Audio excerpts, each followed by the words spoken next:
Hello, welcome to my Life on Paper. I am Brianna, and I am so glad you are here.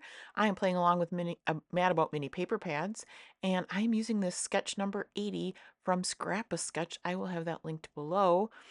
I have these cool photos. So this is an interesting sketch. I love it when, this is different, right? It's not always that we see like the diamond shaped photos.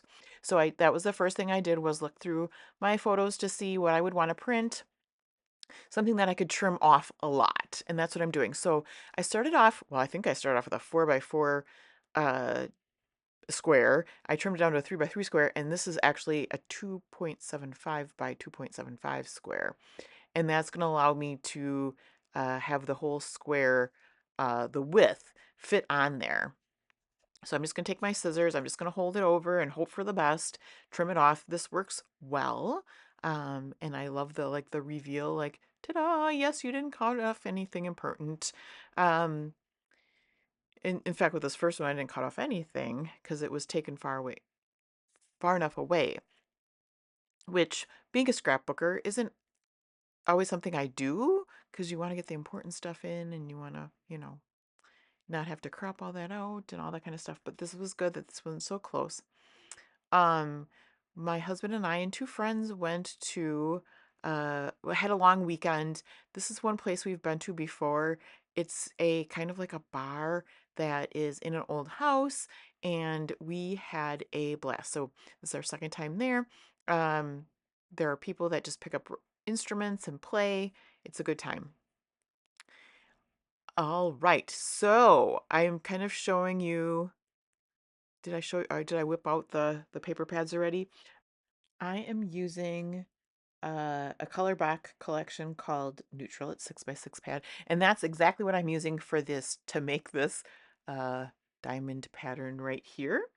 And then I also have Urban Street, which is by American Crafts from 2022, and that's more of the plaid, the color, more colored ones.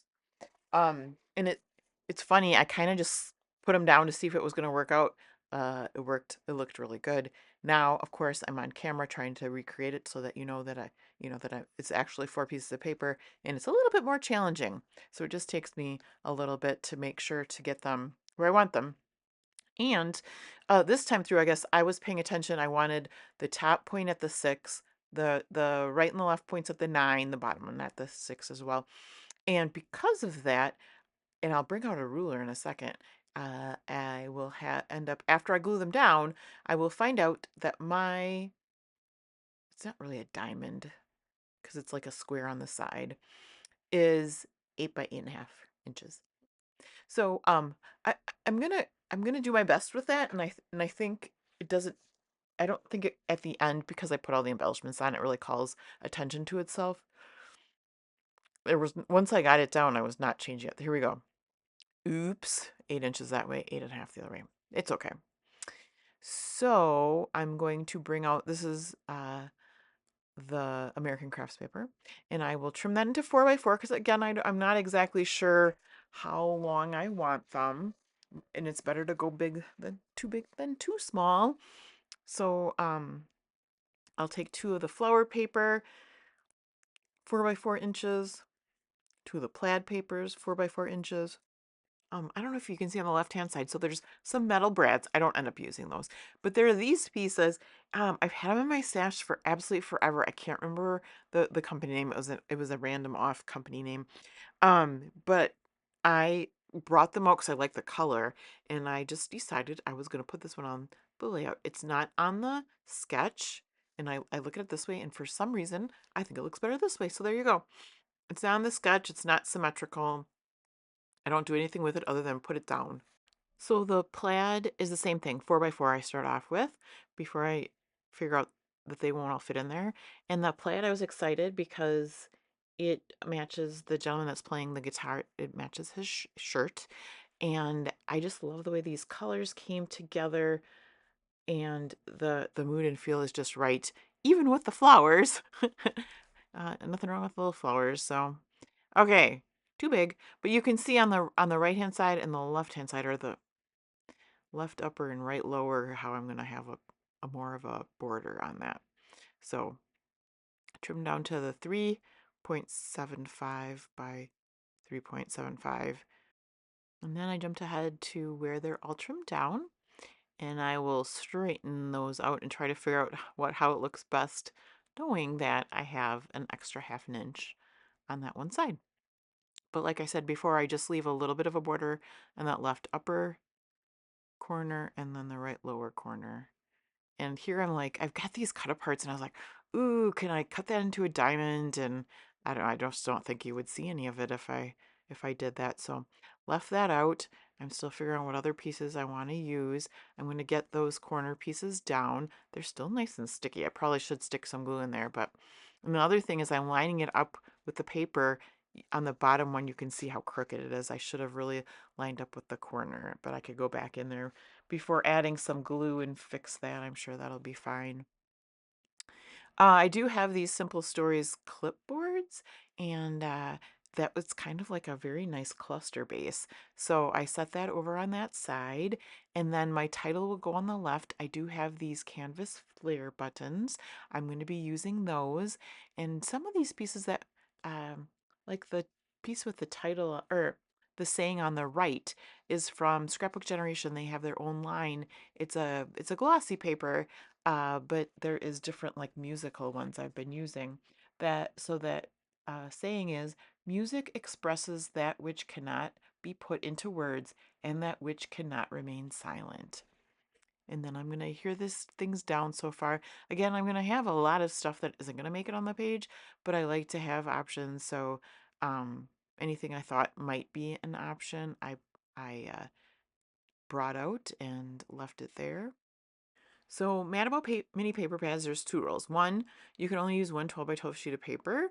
And then the other one is you can use any size paper pad other than a 12 by 12. And so I had the two 6 by 6 paper pads that worked out well. This sketch is perfect for a paper pad, gotta say that.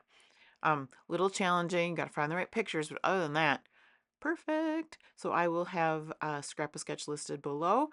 Make sure that you go down below and check out Scrap a Sketch and check out everybody that's playing along with Mad About Mini paper pads. People get so creative, and I just love to see what they do with their paper pads. I'm gonna get some flair down there, and Captured Moments is gonna be my title. I didn't like quite how tall it was, so it's gonna get a little trim there. And it's not going to go diagonal, obviously, or it would be sideways.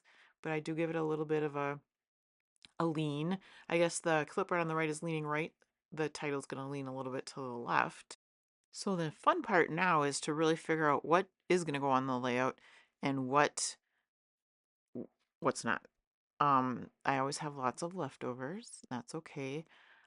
But there's a little random arrow, which is perfect, out of my stash. uh, Looking for a little journaling box. I end up using this is like a planner sticker, so it looks like a little notebook page. So that goes down, and then layering it with the flare. I usually like layering things onto my flare, so I did find these notes. I'm just going to put one on each of the flare. The flare is kind of bigger than I usually use, so it was kind of odd just to put one, but it's okay. I didn't want to, you don't want to cover up what's on the flare because that's the point of the flare. But I think this looks okay there. And then I will use some Nuvo drops. These are iridescent. What is the name of them? The name of them is, oh, they're translucent um jewel drops in rose water, but it says dries translucent. So you can see them. I think you can see them pretty good on the close-ups at the end.